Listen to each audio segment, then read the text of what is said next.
اولادیں تھیں، اولاد تھی، بے شمار ان کے پاس مال تھا، مگر مصطفیٰ کریم یتیمی کی حالت میں دنیا سے آئے۔ 6 سال کی عمر پاک میں ماں بھی دنیا سے رخصت ہو گئی۔ 8 سال کی عمر میں جو دادا شفیق تھے، جو دادا نہایت رفیق تھے، آپ کی سرپرستی کرتے تھے، وہ تربیت کرتے تھے، عبد المطلب، وہ بھی اس دار فانی سے کوچ کر گئے۔ عبد المطلب کو بھی دفن کیا، صرف چچا رہ گئے ابو طالب، جن کی پرورش میں رہے اور تجارت کرنے کے لیے پہلی مرتبہ 12 سال کی عمر میں یہ رسول پاک نکلتے ہیں۔ میرے آقا صلی اللہ تعالیٰ علیہ وسلم 12 سال کی عمر سے تجارت کر رہے ہیں۔ اب آؤ شادی کرنے کا موقع آیا ہے۔ 25 سال کی عمر میں 40 سال کی بیوہ خاتون سے، جس کی آلریڈی 2 طلاق ہو چکی تھی، خدیجۃ الکبریٰ رضی اللہ تعالیٰ عنہا سے نکاح کیا۔ کیا یہ صبر نہیں ہے؟ یہ صبر نہیں ہے تو اور کیا ہے؟ 40 سالہ خاتون سے نکاح کیا، لیکن اگر عورتوں کا شوق ہوتا تو اسی وقت 4-5 اور کر لیتے، لیکن جب تک بی بی خدیجہ نکاح میں تھی کسی دوسری عورت سے آپ نے نکاح نہیں کیا۔ آپ نے 25 سال کی عمر سے لے کر آپ کی عمر مبارکہ جب 50 سال کی ہوئی تب تک بی بی خدیجہ کے ساتھ رہے۔ اب سنیں، حضور پاک صلی اللہ تعالیٰ علیہ وسلم وہ دنیا کے عظیم باپ ہیں جن کو اللہ نے 4 بیٹیاں اور 3 بیٹے دیے۔ صبر کی بات آتی ہے، باپ ہل جاتا ہے، باپ اپنی اولاد کے لیے سب کچھ کر جاتا ہے۔ ایک بچہ بیمار ہو تو ہم نے باپ کو تڑپتے ہوئے دیکھا ہے، ڈاکٹروں کے لباس سے الجھتے ہوئے دیکھا ہے، اور اس کو دواخانوں اور ہاسپٹلوں کے چکر لگاتے ہوئے دیکھا ہے۔ خود کی صحت کو تو گوا لے گا، لیکن باپ اپنی اولاد کی صحت پر قربان جاتا ہے، اپنے آپ کو تباہ کر لیتا ہے۔ وہ دنیا کے عظیم باپ ہیں میرے آقا، جن کو اللہ نے پہلا بیٹا دیا عبداللہ کی شکل میں، 3 دن رہا، ہاتھ میں فوت ہو گیا۔ دوسرا بیٹا دیا قاسم کی شکل میں، چند ماہ رہا، اس کے بعد ہاتھوں میں فوت ہو گیا۔ تیسرا بیٹا دیا ابراہیم کی شکل میں، 6 مہینے رہا، کھلاتے رہے، اس بچے کے ساتھ کھیلتے رہے، اس کے ساتھ اپنی گود کو گرم کرتے رہے، لیکن 6 مہینے کے بعد اس بچے نے بھی اپنی آخری سانسیں لی۔ 3 بیٹوں کو یہ رسول پاک نے اپنے ہاتھوں سے دفن کیا ہے وہ باپ کے اندر صبر جو اپنے ہاتھوں سے اپنے بیٹوں کی تدفین کر رہا ہے۔ بچی تھی بیٹیاں، 4 بیٹیاں اللہ نے دی تھی، بی بی زینب، بی بی ام کلثوم، بی بی رقیہ، سیدہ بی بی فاطمہ الزہرا رضی اللہ تعالیٰ عنہا۔ صبر کے پیکر کو دیکھو، میں تمہیں صبر پوری زندگی میں بتاؤں گا۔ یہ وہ عظیم باپ ہے جب رسول کریم صلی اللہ علیہ وسلم نے اپنے نونہال ننھے بچوں کو اپنے ہاتھوں سے دفن کیا، کبھی واویلا نہیں کیا، کبھی ماتم نہیں کیا، شکر بجا لاتے رہے اپنے مولا کا۔ اللہ کے حبیب صبر کے پہاڑ بن کر رہے، لیکن جب آپ مدینہ طیبہ ہجرت کر کے آئے، مجھے بتاؤ کیا مکہ والوں نے پریشان نہیں کیا؟ آپ کے گلے میں رومال ڈال کر کے لوگ گھماتے رہے، جس سے میرے آقا کا گلا سوج جاتا تھا۔ کبھی میرے آقا صلی اللہ تعالیٰ علیہ وسلم کی پشت مبارکہ پر انہوں نے کچرے ڈالنے کی کوششیں کی۔ اللہ کے نبی صلی اللہ علیہ وسلم پر 3 سال تک انہوں نے سوشل بائیکاٹ رکھا۔ جب میرے آقا صلی اللہ علیہ وسلم نے پتے کھائے مکہ میں، اپنے گھر کے پاس پہاڑ کی چوٹی میں رہے، چمڑے گلا کر کے کھائے جاتے تھے۔ یہ صبر نہیں ہے تو اور کیا ہے؟ صبر ایوب کو تم نے پڑھا، صبر مصطفیٰ کو بھی دیکھو۔ میرے آقا صلی اللہ تعالیٰ علیہ وسلم کے سامنے ان کی اولاد دفن ہو گئی، لیکن جب بچیاں جوان ہوتی ہیں تو میرے عزیز ہو، باپ کے بڑھاپے کا سہارا بھی ہوتی ہیں، فصل بہار ہوتی ہیں۔ کون باپ اپنی بچیوں کی شادی دیکھ کر کے مسکراتا نہیں، خوشیوں میں رو بھی دیتا ہے۔ بیٹیاں اس کے لیے ایک نہایت ہی قیمتی تحفہ ہوتی ہیں۔ میرے آقا صلی اللہ تعالیٰ علیہ وسلم کی بڑی صاحبزادی سیدہ زینب جب ہجرت کر کے مدینے میں آئی، اونٹ کے اوپر سے ان کو گھرایا گیا تھا، جس کی وجہ سے وہ حمل سے تھی، حمل گر گیا تھا۔ واپس مدینے میں آئی، بیمار رہنے لگی۔ 1 سال نہیں گزرا تھا، حضور پاک کے سامنے وفات پا گئی۔ خود جنازہ پڑھایا، اپنی بیٹی کو دفن کیا۔ جنگ بدر میں گئے ہیں، اپنی بیٹی رقیہ کو حضرت عثمان کے نکاح میں دیا تھا۔ حضرت عثمان سے کہا رقیہ بیمار ہے، میری بیٹی کی تیمارداری میں لگے رہو، میں بدر میں ہوں۔ جنگ بدر میں رہے، خبر ملی آقا آپ کی دوسری صاحبزادی رقیہ کا بھی انتقال ہو گیا۔ میرے آقا صبر کر کے میدان بدر میں رہے، دفن میں بھی شریک نہیں ہو سکے۔ واپس مدینے میں آئے، تیسری بیٹی تھی ام کلثوم، اپنے عثمان ابن عفان کے نکاح میں دیا۔ چند مہینے کے بعد ام کلثوم بیمار ہوئی. حضور پاک صلی اللہ تعالیٰ علیہ وسلم کی زندگی پاک میں یہ تیسری صاحبزادی بھی فوت ہو گئیں. اللہ مجھے بتاؤ، جس کو اللہ نے 7 اولاد دیے اس میں ایک بات دیگرے، اسی باپ نے اپنے بچوں کو دفن کیا ہے، اپنے بچوں کا جنازہ پڑا ہے. 3 بیٹے اور 3 بیٹیوں کو دفن کیا، لیکن زبان سے کبھی شکوہ نہیں کیا، کبھی شکایت نہیں کیا، اف تک نہیں کیا. صبر ایوب کا مقام اپنی جگہ پر، صبر مصطفیٰ کا مقام اور ہے، میرے آقا کا صبر کا مقام اور ہے. آخر میں صرف فاطمہ الزہرا باقی رہی جب آپ کی وفات کا وقت تھا. میرے عزیزو، یہی فاطمہ زہرا سے حضور صلی اللہ تعالیٰ علیہ وسلم نے آخری وقت یہ کہا تھا، کانوں میں کچھ کہہ کر کے وہ رونے لگی. پھر بلایا، پھر کانوں میں کچھ کہا تو ہنسنے لگی. ماں عائشہ صدیقہ نے پوچھا تھا، فاطمہ تمہارے بابا نے کان میں کیا کہا تھا؟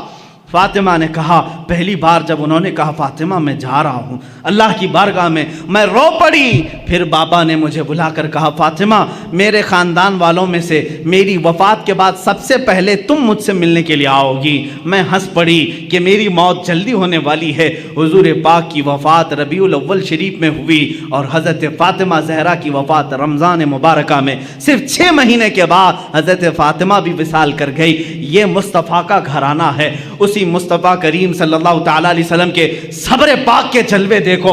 کیا نبی کونین اپنی قبر انور سے اپنے شہزادوں کی شہادت کربلا میں نہیں ملاحظہ کر رہے ہوں گے، جہاں ان کے شہزادوں کو تڑپایا گیا، بھوکا رکھا گیا، پیاسا رکھا گیا اور ان کے ٹکڑے کیے گئے، جسموں پر گھوڑے دوڑائے گئے، حسن مجتبیٰ کو زہر دیا گیا، حسین اعظم کی گردن کو جسم ناز سے الگ کیا گیا.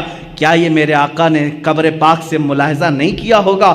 عزیزان گرامی، اگر میں صبر مصطفیٰ کو گناؤں بہت طویل داستان ہوگی، لیکن میں اتنا ضرور بتاؤں گا، افضلیت مصطفیٰ ہر شکل میں تمہیں نظر آئے گی. اگر اللہ نے آدم علیہ السلام کو آہو بکا دیا تھا، وہ روتے تھے، اور وہ کس لیے روتے تھے؟ آدم علیہ السلام اپنی اس بات پر روتے تھے جو آپ نے گندم کھایا تھا جنت میں، درخت کا پھل کھایا تھا، اس بات پر 300 سال روتے رہے.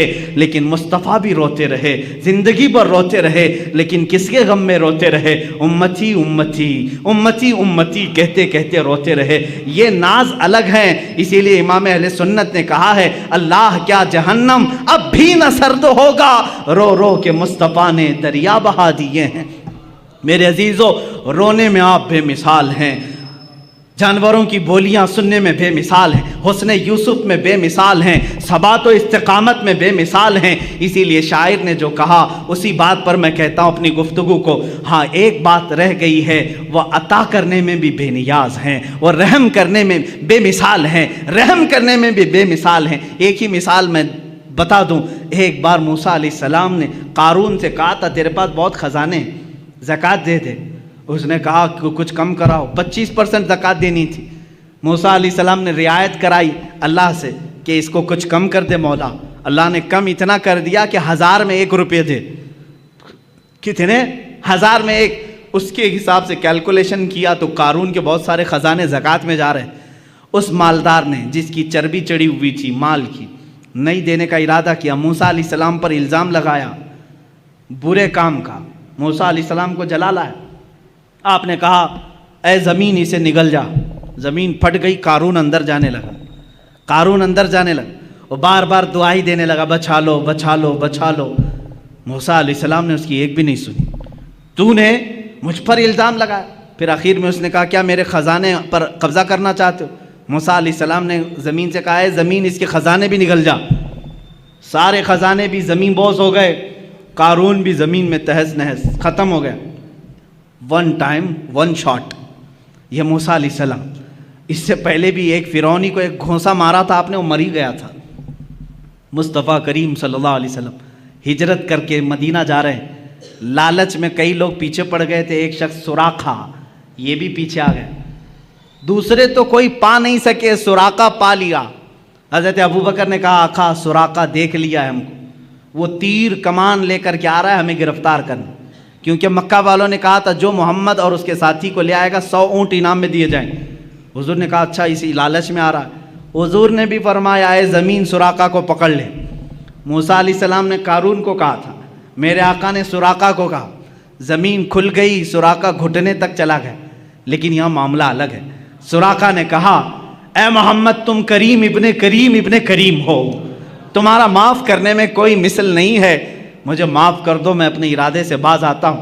حضور پاک نے کہا اے زمین سراقہ کو چھوڑ دے, یہ شان مصطفیٰ ہے, یہ شان مصطفیٰ ہے. سراقہ کو چھوڑ دے. زمین کھل گئی, سراقہ باہر آیا, لیکن ارادہ پھر بدلا. تھوڑی دیر کے بعد وہ پھر پیچھے پڑ گیا. حضور نے کہا اے زمین سراقہ کو پکڑ لے. اب کی بات زمین پھنس شک ہوئی, سراقہ کمر تک اندر چلا گیا. پھر رونے لگا اے محمد تم کریم ابن کریم ہو, معاف کرنے میں تمہارا کوئی مثل نہیں. حضور نے کہا اے زمین سراقہ کو چھوڑ دے. زمین کھل گئی, پھر سراقہ نکل گیا. جا رہا تھا, سوچا ایک بار اور ٹرائی کر لوں. تیسری بار پھر پیچھے پڑ گیا, پھر قریب آیا. حضور نے فرمایا اے زمین سراقہ کو پکڑ لے. یہاں پکڑایا بھی جا رہا ہے, معاف بھی کرایا جا رہا ہے. پکڑایا بھی جا رہا ہے, معاف بھی کرایا جا رہا ہے. اسی لیے میں نے کہا موسیٰ علیہ السلام کے زمانے میں ہوتا ون ٹائم ون شاٹ, ایک ہی بار میں ایک ہی شاٹ پر ختم. یہاں چھوڑنے کی تیسری مرتبہ جب وہ دھس گیا گردن تک, حضور نے فرمایا اے سراقہ تو 100 اونٹوں کی لالچ میں میرے پیچھے پڑ گیا, میری نگاہیں دیکھ رہی ہیں قیصر و کسریٰ کے کنگن تیرے ہاتھ میں آنے والے ہیں. قیصر و کسریٰ اس زمانے کے امریکہ یورپ کی طرح سپر پاور تھے. ان کے بادشاہوں کے پاس سونے کے کنگن تھے, وہ کسی عام آدمی کے خواب و خیال میں نہیں آتے. میرے آقا نے ڈائریکٹ پکڑنے کے لیے جو آ رہا ہے اسی کو کہا تیرے ہاتھ میں قیصر و کسریٰ کے کنگن دیکھ رہا ہوں. سراقہ کو یقین نہیں ہوا, کہا ایسا کہہ رہے ہو؟ اسی وقت ایمان لے آئے. میں ایمان لاتا ہوں محمد صلی اللہ علیہ وسلم اللہ کے رسول ہیں. زمین کو کہا چھوڑ دے. وہاں ایک بار میں پکڑا گیا, ایک بار میں قارون دفن بھی ہو گیا. یہاں ایک بار نہیں, 2 بار نہیں, 3 بار, وہ بھی حملہ کرنے کے لیے آ رہا ہے. حضور بار بار معاف کر رہے ہیں, معاف کرنے میں آپ کا کوئی مثال نہیں. یہاں تک کہ حضور کی وفات کے بعد قیصر و کسریٰ پتہ نہیں ہوئے. صدیق اکبر کے زمانے میں قیصر و کسریٰ پتہ نہیں ہوئے. عمر فاروق کے زمانے میں چل کر کے سراقہ بہت بیمار ہو گئے. اب یہ سراقہ صحابی رسول ہیں, پکڑنے کے لیے گئے تھے لیکن صحابی رسول ہوئے. یہی تو بازار مصطفیٰ کی بات ہے, جو جان لینے جاتا ہے وہ جان دے کے آتا ہے. حضور پاک صلی اللہ تعالیٰ علیہ وسلم کے صحابی ہیں, ادب سے ہم کہتے ہیں. سراقہ بہت بیمار ہو گئے. لوگوں نے کہا چلو آخری وقت عیادت کرنے کے لیے. سب آئے, آخری وقت لوگ دیکھنے کے لیے آتے ہیں. لوگ آنے لگے. سراقہ نے کہا کیوں آ رہے ہو؟ کہا آخری وقت تیمارداری عیادت کے لیے آ رہے ہیں ہم. کہا سب کو بھگایا, جاؤ میں مرنے والا نہیں ہوں, جاؤ میں نہیں مروں گا. کہا اتنے کانفیڈنس کے ساتھ, کہا ہاں اس لیے کہ میرے نبی نے فرمایا سراقہ تیرے ہاتھ میں قیصر و کسریٰ کے کنگن دیکھ رہا ہوں, ابھی میرے ہاتھ میں آئے نہیں تو میں مروں گا بھی نہیں. یہ یقین تھا صحابی رسول کا.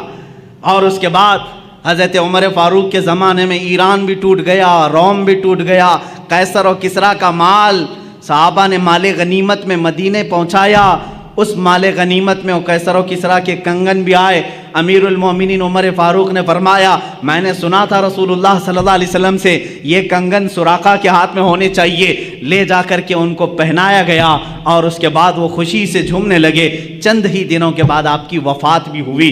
عزیزان گرامی, یہاں بات یہ عرض کرنا چاہتا ہوں, اس رسول کا معاملہ یہ ہے, عطا کرنے میں بے مثال, رحم کرنے میں بے مثال, معاف کرنے میں بے مثال. اسی کو امام میرا کہتا ہے بریلی کا, میرے کریم سے گر قطرہ کسی نے مانگا دریا بہا دیے ہیں, در بے بہا دیے ہیں. واہ کیا جود و کرم ہے شہ بتا تیرا, نہیں سنتا ہی نہیں مانگنے والا تیرا. حضور کی بات تو یہ ہے, چور حاکم سے ڈریں, یہاں بات الگ ہے. چور کس سے ڈرتا ہے؟ پولیس سے ڈرتا ہے نا. پکڑنے والا آیا تو چور ڈر کے بھاگتا ہے, لیکن آقا آپ کی شان ہی الگ ہے. آپ حاکم ہیں اور چور آپ ہی کے پاس چھپنے کے لیے بھی آتا ہے, یہی چھپنے کے لیے آتا ہے. اسی لیے امام زمن کہتے ہیں ڈھونڈا ہی کریں صدر قیامت کے سپاہی. قیامت کے دن کچھ مجرموں کو فرشتے ڈھونڈ رہے ہوں گے, فلاں مجرم کہاں ہے, فلاں وہ کام کیا تھا, یہ کہاں ہے, وہ کہاں ہے. جرموں کا اعلان ہو چکا ہوگا, فرشتے ڈھونڈ رہے ہوں گے, لیکن کچھ مجرم مل نہیں رہے ہوں گے.